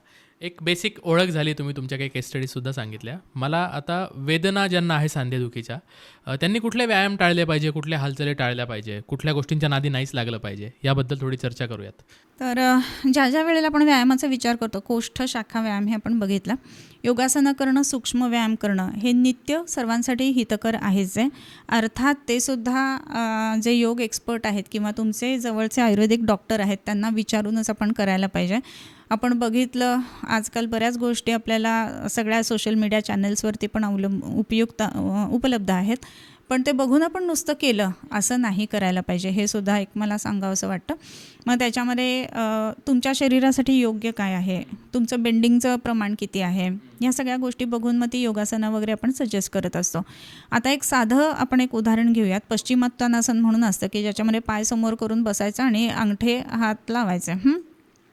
सगळ्यांचे नाही पोचत सुरुवातीला, पण नित्य सरावानी होतं. आणि योगाचं पण म्हणणं हेच आहे की नित्य असलं पाहिजे आणि त्याच्यामध्ये यथाशक्ती ह्या गोष्टी असल्या पाहिजेत. म्हणजे तुम्हाला जेवढं जमतं आहे तेवढंच तुम्ही पहिल्या दिवशी करा, मग हळूहळू फ्लेक्झिबिलिटी वाढेल. पण जर का मला असं सांगितलं आहे ना की लावा, आणि मी जर का सोशल मीडियावर ते कुठूनही बघून करते, तर मी काहीही करून जर्क देऊन तिथे जायचा प्रयत्न करेन. सो जर्क्स कुठेही अपेक्षित नाही आहेत. सो त्याच्यामुळं योगासनांची ही जी गोष्ट आहे ना तीसुद्धा लक्षात घ्यायला पाहिजे की काही होत नाही, चालतं सगळं. It's not like that. So तुम्ही व्यवस्थित इन्स्ट्रक्टर असलं पाहिजे किंवा कोणाच्या तरी अंडर तुम्ही त्या गोष्टी शिकून घ्यायला पाहिजेत, हे महत्त्वाचं आहे. आणि कुठला व्यायाम अजिबातच करू नये सांध्यांसाठी. असं म्हटलं तर एका जागी बसण्याचा व्यायाम कुठेच करू नये असं आहे. रिलॅक्स बसू नये, म्हणजे सतत हालचाल करत राहावी काही ना काही. ओके, उपचारांकडे येऊयात आता. आणि आयुर्वेद स्पेसिफिक उपचार, की कुठले कुठले उपचार आहेत की सांधेदुखीवर फार प्रभावी असतात, आणि कुठल्या कुठल्या टप्प्यावर काय काय तुम्ही उपचार बदलता. कारण आपली जशी मगाशी चर्चा सुरू होती, तुम्ही म्हणालात की शॅम्पू आणि हे वापरून आपण शरीरावरचं तेल कसं जास्तीत जास्त जाईल याचा एन्श्युअर करतो, तर त्याचंही किती महत्त्व आहे, मसाज किती घेतला पाहिजे, अशा एकूणच सगळ्या याच्यामध्ये उपचार काय घेतले पाहिजे. आपल्याकडे जे पेशंट येतात ना त्याच्यामध्ये सगळेच नाही, काही पेशंट त्यातले की तुम्ही मला औषध काही देऊ नका, पण मला फक्त पंचकर्म करायचं आहे असे म्हणून येतात काही लोक. तर असं नाही आहे ना, म्हणजे आता तुझं धनुष्य काढून घेतलं, बाण काढून घेतलं आणि आता लढायला जा असं म्हटल्यासारखं झालं ना ते. तर औषध पोटात जाणं ही गोष्ट महत्त्वाची आहेच आहे. का तर त्यांना बऱ्याचदा असं वाटतं की जसं की काही औषधं घेतल्यानंतर ॲसिडिटी होईल, पेनकिलर स्वतःहून OTCवरती घेतात ते, आणि मग नंतर अनेक दिवस चालू असतात. किंवा डॉक्टरनी जरी प्रिस्क्राईब करून दिलं असेल ना तर ते त्या 7 दिवसांसाठी 5 दिवसांसाठी असतं, पण तुम्ही 5 महिने जर घेत राहिला तर तुम्हाला त्रास होणारच आहे. सो किती दिवसांसाठी दिलं आहे औषध हेही तेवढंच महत्त्वाचं आहे. सो प्रिस्क्राईब केलेलं जे औषध आहे ते तेवढ्या काळामध्ये तेवढ्या काळापुरतं तुम्हाला घेणं गरजेचं आहे. आता आयुर्वेदामधली जी औषधं आपण बघतो तर त्याच्यामध्ये विशेष करून हाडांना बल देणारी औषधं. दुसरी गोष्ट आपण पित्ताचा आणि सांधेदुखीचा हे पण म्हणजे कन्व्हर्जनच्या दृष्टीने आपण संबंध बघितला. सो पित्त कमी करणारी औषधं त्याच्यामध्ये आपण बऱ्याचदा वापरत असतो. महत्त्वाचा भाग जो आहे तो वाताचा विकार आणि सांधेदुखी हेही आपण बघितला संबंध. सो वात कमी करणारी औषधं बरीच वेगवेगळी आहेत, ती आपण वापरत असतो. बरीच आहेत त्याच्यामध्ये की पुनर्नवा गुगुळ आहे, रासनादी गुगुळ आहे, महायोगराज गुगुळ आहे, योगराज गुगुळ आहे, त्रयोदशांग गुगुळ आहे, अशी लिस्ट आहे. पण ह्याच्यामध्ये कोणतं कुठे वापरायचं तुमच्या लक्षणांनुसार तुमच्या संप्राप्तीनुसार एक वैद्यच ठरवत असतो. सो त्याला ते ठरवू द्या आणि त्याप्रमाणे देऊ द्या. त्याच्यानंतरचा महत्त्वाचा भाग आहे ना, ही औषधं जर झाली आणि त्याच्याबरोबरीनं खूप जास्त दुखणं आहे म्हणून काही गोष्टी असतात की ज्या तेवढ्या काळापुरता घ्यायच्या असतात. सो तेवढं आपण देत असतो. आणि त्याच्याबरोबरीनं आणखीन एक महत्त्वाचा भाग आहे तो म्हणजे आता औषधं घेतली, दुखणं कमी झालेलं आहे, पण काही वेळेला आम्ही डॉक्टर्स म्हणजे आयुर्वेदिक डॉक्टर्स सांगतो की आता आपण रसायन चिकित्सा चालू करूया. मग त्याच्यामध्ये बृहत्वा चिंतामणी, त्रैलोक्य चिंतामणी किंवा इतर ह्या पद्धतीची औषधं दिली जातात की ज्याच्यामुळं हा आजार तुम्हाला पुन्हा होणार नाही, तर त्याला रसायन असं म्हणलं जातं. तर हा संपूर्ण चिकित्सेचा भाग आहे. सो औषध पोटात घेणं हे गरजेचं आहेच आहे. ओके, सो कोणतं औषध कधी आणि किती दिवस घ्यायचं तर हे आपण आपल्या जवळच्या आयुर्वेदिक डॉक्टरांना विचारून त्या पद्धतीने आपण नक्कीच करू शकतो. प्रकार कोणता आहे, आमवात आहे, संधिगत वात आहे. संधिगत वातामध्ये सुद्धा सामता आहे, नाही आहे, याच्यानुसार औषधं सगळी बदलत असतात आणि म्हणून अर्थातच कन्सल्ट करूनच औषधं घ्यायला पाहिजेत. आता ह्या औषधांच्या बरोबरीनं मग काही पंचकर्मसुद्धा असतात. काही पेशंट असतात की आता समजा एक पेशंट आपल्या क्लिनिकमध्ये आलेला होता की मान जी आहे ना तर त्याच्यामध्ये अजिबात त्याला हलवता येत नव्हती. त्याची अशी मान होती आणि तो असाच आलेला होता. म्हणजे तो इकडे ओके, बघतो, इकडे इकडे बघत चालतोय. सरळ चालत होता. हां. असं. आणि खूपच मान आखडली आणि फार जास्त दुखत आहे. हलवली तर 1 सेंटीमीटरसुद्धा हलवता येत नाही आहे. तर डॉक्टर काहीतरी करा. मग या ठिकाणी जे आहे ना, ते औषध पोटात आम्ही देणारच आहोत, पण ते नंतर, आधी पंचकर्म. अच्छा. मग तिथे अशा वेळेला क्विक रिझल्ट देण्याच्या दृष्टीने म्हणून काही पंचकर्म महत्त्वाचे आहेत. बरं. मग त्याच्यामध्ये वेगवेगळी पंचकर्म असतात. मग ह्या केसमध्ये आम्ही काय केलं, जेव्हा तो एकदम पकडून आलेला होता तर स्नेहन स्वेदन केलं पहिल्यांदा. स्नेहन म्हणजे ऑइल ॲप्लिकेशन. ओके. मग त्या लक्षणांनुसार वेगवेगळी ऑइल आहेत. म्हणजे सगळ्यांना जनरली महानारायण तेल, सहचर तेल ह्या गोष्टी माहीत असतात, परंतु जवळजवळ 50 ते 60 वेगवेगळ्या प्रकारची तेलं आपण आपल्या क्लिनिकमध्ये वापरत असतो बरं. आपल्या लक्षणांनुसार. मग त्यानुसार त्याला स्नेहन म्हणजे ऑइल ॲप्लिकेशन केलं. त्यामुळं काय व्हायला लागतं, मसल जो असतो ना त्याचं रिलॅक्सेशन व्हायला लागतं. ओके. हे जे कारण असतं, बऱ्याचदा अशा पद्धतीनं अखडलेलं असतं ना, तर त्यावेळेला मसलचा स्पॅझम, म्हणजे तो मसल एका जागी अखडलेला आहे आणि दुसऱ्यावरती तो स्ट्रेन पडलेला असतो. मग त्याचे कारणं वेगवेगळे असतात. काहीतरी उचललेलं असतं, जड उचललेलं असतं. एक वेगळं कारण आयुर्वेदात खूप छान आलं आहे की तुम्ही शिंकताना जर का अयोग्य अवस्थेमध्ये असाल ना तर मान आखडते असं म्हटलं. हो. आणि हे कारण त्याला विचारलं, कारण हे स्पेसिफिक आलं आहे बरं का कारण आयुर्वेदामध्ये, की आपण शिंकताना सरळ अवस्थेत असायला पाहिजे आणि मग तुम्ही शिंकताय, पण तुम्ही इकडे बघताय, काहीतरी पुस्तक घेताय आणि शिंकलं की ते आखडणार आहे. तर तसं लक्षण त्याच्यामध्ये आलेलं होतं. आणि मग त्याच्यामध्ये नावनार्क विलोकनई ही अशी चिकित्सा सांगितलेली आहे. मग तिथे नस्य देणं हे गरजेचं आहे. त्या पेशंटला स्नेहन स्वेदन मानेला केलं. स्वेदन म्हणजे स्टीम देणं, आणि ते झाल्यानंतर नाकातून काही औषध दिलं आणि इमिजिएट म्हणजे पेशंट जे काल रात्रीपासून जखडून बसलेले होते तर ते बाहेर पंचकर्मातनं येताना आफ्टर 20 मिनिट्स ती मान सुटलेली होती. सो ह्या पद्धतीची औषधं क्विक रिलीफसाठी आपल्याला पंचकर्म काही करता येतात. आणि त्याच्यानंतर मात्र ते पुन्हा होऊ नये, त्याच्यानंतर स्पॅझम एवढा का बसला, त्या दृष्टिकोनातनं पोटामध्ये औषधं देणं हा भाग महत्त्वाचा राहतो. औषधं सतत ठेवावी लागतात की काही कोर्स झाल्यानंतर एकदा सांधेदुखी नॉर्मल झाली त्यानंतर योग्य ती काळजी घेतल्यानंतर औषधं थांबवता येतात? थांबवता तर नक्कीच येतात. आयुष्यभर तर घ्यायची नाही आहेत आपल्याला. ओके, हां. आता ह्या केसमध्ये हे जर कारण आहे की शिंकलं आहे ऑड परिस्थितीमध्ये आणि म्हणून तो अखडलेला आहे, तर त्याच्यामध्ये 8 दिवस, 10 दिवस, 15 दिवस एवढी औषधं काफी आहेत आणि त्याच्याने पेशंट बरा होतो आहे. ओके. परंतु आमवातासारखी गोष्ट आहे किंवा वयवर्ष साधारण 70 आहे आणि गुडघे एकदम झिजलेले आहेत, नी रिप्लेसमेंट सांगितलेली आहे, मग अशा वेळेला तुमचं 7-8 दिवसात नाही ना होणार आहे. मग तिथे किती दिवस लागतात, तर साधारणपणे 5 महिने. मग आता हे 5 महिने हा हिशोब कसा आला, तर आपल्या शरीरामध्ये जे धातू आहेत त्याच्यामध्ये रस, रक्त, मांस, मेद आणि अस्थी. अस्थी हा 5वा धातू आहे. सो 1 महिन्याने म्हणजे एका महिन्यानंतर संपूर्ण परिवर्तन त्या धातूमध्ये उत्तम पद्धतीनं होत असतं आहारापासून. तर प्रत्येक महिन्याला 1 धातू, या पद्धतीनं बघितलं तर 5 महिन्याला 5 धातू, आणि म्हणून 5 महिने औषधं साधारणपणे अशा केसेसमध्ये तरी घ्यावी लागतात. पण आमवातासारखा पेशंट असेल की ज्याच्यामध्ये संप्राप्ती आपण बघितली की टोटली डिफरंट आहे, अशा वेळेला मात्र औषध काही वेळेला 8-9 महिन्यांपर्यंत, 10 महिन्यांपर्यंत, वर्षभरापर्यंत सुद्धा जाऊ शकतं. असं गुडघ्याबद्दलच मला बोलायचं आहे थोडं, कारण एक 60-70 नंतर खूपच ऐकतो आपण की गुडघ्यांची सर्जरी सांगितली. आयुर्वेदिक ट्रीटमेंट घेऊन गुडघ्याची सर्जरी टाळता येऊ शकते? नक्कीच टाळता येऊ शकते. अर्थात पेशंट टू पेशंट ते डिफर करेल. प्रत्येक पेशंटचा रिपोर्ट, त्याची लक्षणं आणि त्याच्यामध्ये झीज किती झाले याच्यानुसार आपण बघतो. तर नी रिप्लेसमेंट असं म्हटलं जातं. तर हा जो आपण पाठीमागची बाजू आहे ही, ह्याच्यामध्ये आपण बघतो की हे जे आहेत हे मांडीच्या हाडाचे कोंडाईल्स आहेत आणि हे जे आहे शिन बोन ज्याला म्हणतो तर ते आहे. तर ह्याच्यामध्ये झीज खूप होते आणि ह्याला एक बोनी आउटग्रोथ्स पण येतात काही वेळेला. तसं झालं की ह्या मेनिस्कसमध्ये ते टोचायला लागतात, म्हणून आपल्याला पेन खूप व्हायला लागतं. आणि मग अशा वेळेला हा सगळा पार्ट जो आहे तर त्याच्यामध्ये नवीन प्रत्यारोपण, सांधे प्रत्यारोपण असं म्हटलं जातं. ह्याच्यामध्ये ते स्टील प्लेट्स काही विशिष्ट पद्धतीनं घातल्या जातात आणि ते ऑपरेट केलं जातं. मग अशा वेळेला हे रिव्हर्स कसं करायचं, तर त्याच्यामध्ये अस्थी आणि मारुत म्हणजे वात ह्यांचा संबंध आपण बघितला की वात वाढला की हाडांचा क्षय व्हायला लागतो. मग वात कमी करण्यासाठी जर आपण चिकित्सा दिली तर हाडांमध्ये रिग्रोथ होणं किंवा रिकन्स्ट्रक्ट होणं ही गोष्ट घडायला लागते. मग त्याच्यामध्ये काय तर वाताची जी चिकित्सा आहे त्याच्यामध्ये विशेष करून वातस्योपक्रम स्नेह स्वेद संशोधनम मृदू असं म्हटलं आहे, स्नेहन करणं.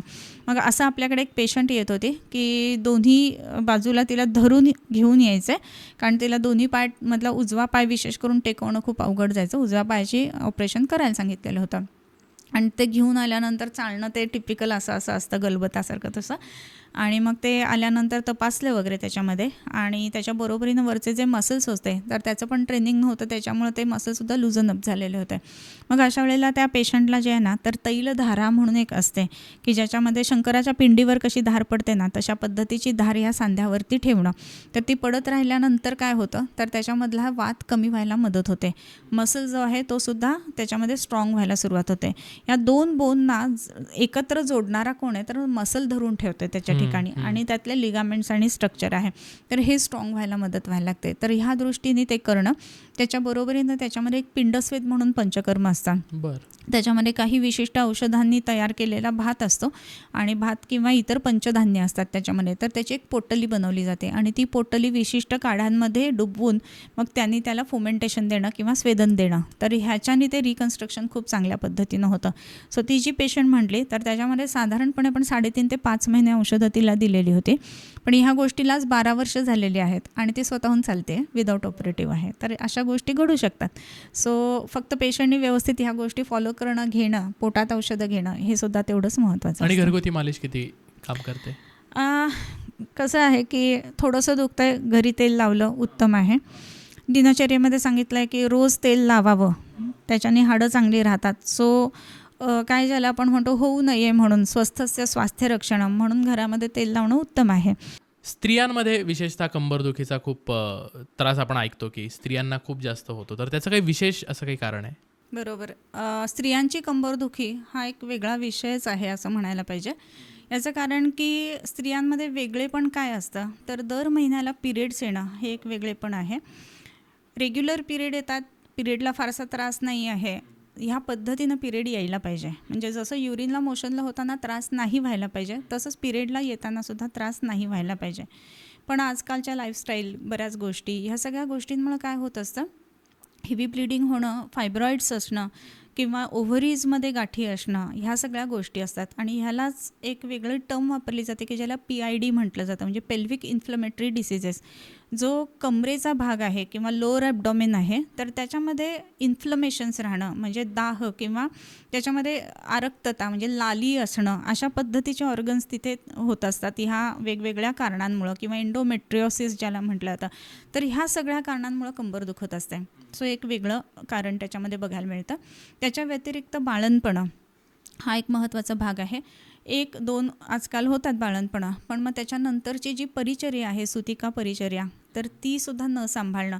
घरात कोणीच नसतं हेल्पिंगला बऱ्याच वेळेला, मग सगळ्याच गोष्टी केल्या जातात आणि मग तेवढी काळजी स्वतःची घेतली जात नाही, हेही एक त्याचं कारण असतं. आणि तिसरा महत्त्वाचा भाग जो येतो ना याच्यामध्ये तर हालचाली करत असताना, आमची कामं करत असताना आमचा व्यायाम खूप होतो आणि त्यामुळं आम्हाला वेगळा व्यायाम करायची गरज नाही असा स्त्रियांचा एक गोड गैरसमज आहे. सो तसं नाही आहे. कामं ही गोष्ट वेगळी आहे आणि व्यायाम ही गोष्ट वेगळी आहे. याचं कारण तुम्ही समजा काय ऑफिसला जाताना चालताय, डोक्यात विचार ऑफिसचे आहेत, पण जर तुम्ही मॉर्निंग वॉक म्हणून चालताय तर तुम्ही निसर्गाचा आनंद घेताय, हिरवेपणा बघताय आणि त्याच्यामध्ये तुमचा श्वासाला एक विशिष्ट गती असते, लय असते. तशी तुम्हाला ऑफिसला जाताना लय नसते, फास्ट श्वास होत असतो, कधी एकदा पोचतोय आणि चेक इनचा टाईम तर झाला नाही आहे ना असं तुम्हाला वाटत असतं. सो व्यायाम करणं हा भाग तेवढाच महत्त्वाचा आहे स्त्रियांसाठी सुद्धा. आता ही कारणं असल्यामुळं त्याच्यानुसार चिकित्सासुद्धा त्या पद्धतीची आहे. त्याच्यामध्ये औषधं पोटामध्ये त्या कारणानुसार द्यावी लागतात. म्हणजे हेवी ब्लिडिंग आहे, फायब्रॉईड आहे किंवा एंडोमेट्रिओसिस आहे आणि कंबर दुखते आहे, तर कंबर दुखते हे लक्षण स्वरूप आहे. तर तिथे औषधं आपल्याला ह्या बाकीच्या सगळ्या ज्या अनियमित रजाच्या आहेत तर त्या पद्धतीनं द्यायला लागतात. रज म्हणजे पिरियडला ब्लिडिंग होणं, अनियमित रजप्रवृत्ती म्हणजे इरेग्युलर मेन्सेस, त्याच्यासाठी आपल्याला औषधं द्यावी लागतात. त्याच्याबरोबरीनं कमरेतली लक्षणं कमी व्हावीत किंवा दुखणं कमी व्हावं याच्यासाठी एक कटिबस्ती म्हणून खूप सुंदर पंचकर्म चिकित्सा असते, तर त्याचा परिणाम खूप चांगला दिसतो पेशंट्समध्ये. आणि त्याच्याबरोबरीनं पिंडस्वेद म्हणून असतं, त्याचाही परिणाम खूप चांगला दिसतो. बाळंतपणानंतरची काळजी नीट नसेल घेतलेली तरीसुद्धा कंबर जास्त दुखते, विशेष करून सायटिक पेनसुद्धा त्याच्या बरोबरीनं असतं. याच पेशंट्सना बऱ्याचदा व्हेरिकोज व्हेन्ससुद्धा दिसतात, कारण बाळाचं जे प्रेशर येतं त्यांनी व्हेरिकोज व्हेन्स बऱ्याचदा येत असतात. मग त्या व्हेरिकोसिटीचं सुद्धा पेन असतं आणि म्हणून ओव्हरऑल सायटिक पेन प्लस व्हेरिकोजचं पेन असं म्हणून ते पाय दुखणं आणि कंबर दुखणं ह्या दोन्ही गोष्टी दिसतात. मग अशा वेळेला इमिजिएट आपल्याला जर रिलीफ द्यायचा आहे तर तिथे अग्निकर्म म्हणून एक चिकित्सा केली जाते. त्याच्याच बरोबरीनं पंचकर्मातलं पिंडस्वेदाचा उपयोग होतो आणि पोटामध्ये औषधं. तर स्त्रियांनी सुद्धा आपल्याकडे दुर्लक्ष करू नये, कारण की एक सोशिक स्वभाव असतो आणि ज्याला आपण शरणागत असणं किंवा ज्याला आपण दुसऱ्यासाठी करणं हा त्यांचा नॅचरल गुण आहे. पण सगळ्यांचं करत असताना स्वतःचं राहून जातं आणि मग नंतर त्रास जास्ती होतो. आणि म्हणून ते अगदीच कंबर त्याच्यामध्ये शेप बदलायला लागतात, स्पाईनचे कायफोसिस स्कोलिओसिस असं त्याला म्हटलं जातं. तर इथंपर्यंतसुद्धा ते होतं. तर किंवा कमरेच्या इथे जर बघितलं तर विशेष करून लॉर्डोसिस होतं, कारण पोट पुढे आलेलं असतं बाळाच्या कॅरी केल्यामुळं वगैरे, ह्याच्याने त्रास जास्ती वाढत असतात. त्याच्यामुळे स्वतःकडे लक्ष द्यायला पाहिजे आणि औषधं आणि पंचकर्म ह्या गोष्टीसुद्धा स्त्रियांनी वेळेवरती करायला पाहिजेत. व्यायाम रेग्युलर करायला पाहिजे. सांधेदुखीच्या पेशंट्सची तक्रार असते हिवाळ्यामध्ये खूप जास्त त्रास होतो, तर का बरं, कारण काय त्याच्या मागचं आणि हिवाळ्यात काय काळजी घेतली पाहिजे? बरोबर. याच्यामध्ये कसं आहे ना की सांधा जो आहे तर त्याला धरून ठेवणारे जे आहेत ते मसल्स आहेत. हो. आणि मसल विशेष करून आपण बघतो की थंडीच्या काळामध्ये कॉन्ट्रॅक्ट झालेले असतात जरा, आणि म्हणून त्याच्या दोन मधली जी स्पेस असते सांध्यांच्या मधली, तर ती ही स्पेस पण रिड्यूस व्हायला लागते आणि स्पेस रिडक्शन झालं की पेन जास्ती होऊ लागतं. आणि त्याच्यामुळे विशेष करून गुडघे जिने चढताना पेन जास्ती होत असतात आणि त्याच्यावरती प्रेशर कारण अपलिफ्ट होत असते बॉडी अगेन्स्ट ग्रॅव्हिटी त्याच्यामुळं. तर अशा वेळेला मसल्स रिलॅक्स असायला पाहिजेत, ऑइल ॲप्लिकेशन रेग्युलर व्हायला पाहिजे. त्याच्यानंतर अशा पद्धतीचा कधी जर का त्रास असेल तर योग्य वेळेला पंचकर्म करून घेणं. मग आता ही पंचकर्म योग्य वेळेला म्हणजे कधी करणं? दुखतं आहे त्यावेळेला स्नेहनस्वेदन, पिंडस्वेद किंवा आत्ता आपण म्हटलं धारा, या गोष्टी होतात. परंतु तुम्हाला त्रास काहीच नाही आहे समजा आणि तरी तुम्हाला फिट राहायचं आहे, सांधे चांगले ठेवायचे आहेत, असं जर असेल तर पावसाळ्याच्या काळामध्ये बस्ती करणं हा एक महत्त्वाचा भाग आहे. ओके. तर तुम्हाला काही त्रास होत नाही आहे आत्ता, परंतु असं आहे की आजीला खूप त्रास होता किंवा आईला त्रास झालेला होता, तर मला तो होऊ नये असं मला वाटतं आहे. तर मी काय करायला पाहिजे? तर मग त्यामध्ये दर पावसाळ्यामध्ये बस्तीचे सेशन करून घ्यायचे. मग त्याच्यामध्ये योग बस्ती म्हणून एक पद्धतीनं बस्ती दिले जातात. तर बस्ती दिल्यानंतर आपलं जे मोठं आतडं आहे, लार्ज इंटेस्टाईन आहे, तर त्याच्यावरती त्याचा परिणाम येत असतो. बस्तीने वात कमी होत असतो. वाताचं शमन झालं की हाडांची ठिसूळता कमी होते किंवा हाडं स्ट्रॉंग व्हायला लागतात.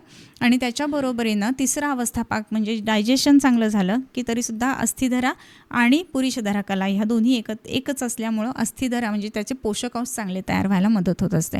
सो तुम्हाला जर का स्वस्थस्य स्वास्थ्य रक्षणम ह्याच्यासाठी जर का स्वतःची तब्येत चांगली टिकवायची तर बस्ती हे पंचकर्म दर पावसाळ्यामध्ये करायला पाहिजे. आता तुम्ही म्हणालात की तुम्हाला त्रास नाही पण तुमच्या आईला आजीला होता, तर याचा अर्थ अनुवंशिक पण असू शकतो हा त्रास? सांधेदुखी अनुवंशिक तशी फारशी दिसत नाही, परंतु आमवात जो आहे ना त्याच्यामध्ये आपल्याला अनुवंशिकता दिसते. ओके. सो असं जर असेल तर मग आपण आधीपासून काळजी घ्यायला पाहिजे. आमवाताची कारणं जी आहेत तर ती आपण करू नयेत स्वतःहून, म्हणजे ते हेतुसेवन ह्याच्यासाठी. आणि सांधेदुखी मी आत्ता म्हटलं की आईला आजीला होतं, मला व्हायला नाही पाहिजे. तर ह्याचा अर्थ असा आहे की ओव्हरऑल हाडांची ताकद त्या एखाद्या विशिष्ट कुटुंबामध्ये थोडीशी लोअर लेवलला आहे. तर मग अशा वेळेला आपण हे अनुवंशिक असू शकतं. आपल्याकडे एक पेशंट येत होता, एक वेगळा पेशंट आहे म्हणून सांगते, ऑस्टिओजेनिक इम्परफेक्ट असं त्याचं डायग्नोसिस झालेलं होतं. छोटा मुलगा 6 वर्षाचा. कारण काय त्यांनी सांगितलं येण्याचं की तो खेळू शकत नाही अजिबात. मी म्हटलं का? तर तो कुठेही खेळला आणि खेळताना पडला तर त्याचं हाड मोडतं लगेच. ह्याचं कारण काय? तर हाडांची ठिसूळता खूप जास्त आहे, त्याला ऑस्टिओजेनिक इम्परफेक्ट असं निदान आहे. मग आता असं निदान आयुर्वेदामध्ये आहे का आणि आम्हाला तुमची औषधं घ्यायची आहेत असं म्हणून? तर या नावाने निदान नाही आहे हे मी सांगितलं. आणि आयुर्वेदामधलं एक सूत्र आलेलं आहे बरं का, की नाही सर्व विकाराणाम नामतोस्थित ध्रुवास्थिती ही, म्हणजे प्रत्येक ह्याचं नावाने ह्याच्यामध्ये उल्लेख नाही आहे, पण तुम्ही संप्राप्ती जी आहे ती लावून त्याप्रमाणे चिकित्सा देऊ शकता. त्याच्यामध्ये नाही सर्व विकाराणाम नामतोस्थित ध्रुवास्थिती स एव कुपितो दोषः समुत्थान विशेषतः स्थानांतराणि च प्राप्य विकारान कुरुते बहुन, म्हणजे तो दोष कशा पद्धतीनं त्याचं गमन झालेलं आहे, तो गेलेला आहे आणि त्याच्यानुसार संप्राप्ती कशी केली हे त्यांनी ओळखायचं आणि मग त्याप्रमाणे तुम्ही चिकित्सा देऊ शकता. आणि म्हणून वैद्यांनी ह्या पद्धतीने चिकित्सा द्यावी हे एक सूत्र सांगितलेलं. म्हणजे हे निदान नाही आहे आमच्याकडे, पण मग केस टेकिंग सगळं झालं आणि ते कुठे तिची हे झालेली आहे त्याच्यानुसार त्या मुलामध्ये आपण औषधं चालू केले. याचा अर्थ की त्याच्या जन्मतःच ते बोनचे जे टिश्यू असतात ते चांगल्या पद्धतीचे तयार होत नव्हते. मग त्यामध्ये आत्ता जे आपण कॉन्सेप्ट बघितले की या एव अस्थि धरा कला सा एव पुरुष धरा कला, त्याप्रमाणे तिसरा अवस्था पाक चांगला हवा, ते ह्या पद्धतीने आपण काही औषधं त्याच्यामध्ये वापरले. त्याच्यानंतर त्याच्यामध्ये औषधं वापरत असताना जे आपण लोक पुरुष साम्य सिद्धांत असं म्हटलं जातं, म्हणजे जे आपल्या शरीरात आहे तेच निसर्गामध्ये आहे. जसं आपण म्हटलं मगाशी की शेल असणाऱ्या जे हे आहेत ऑयस्टर्स वगैरे, तर त्याचा परिणाम आपल्या शरीरातल्या हाडांवरती होत असतो. मग त्याच्यामध्ये शंख, शौक्तिक, कपर्दिक, प्रवाळ अशी काही औषधं आहेत की जी आपण विशेष करून हाडांच्या बळकटीसाठी वापरत असतो. तर तशी औषधं त्याच्यामध्ये आपण वापरली आणि हे साधारणपणे 1.5 वर्ष औषधं त्याला दिली.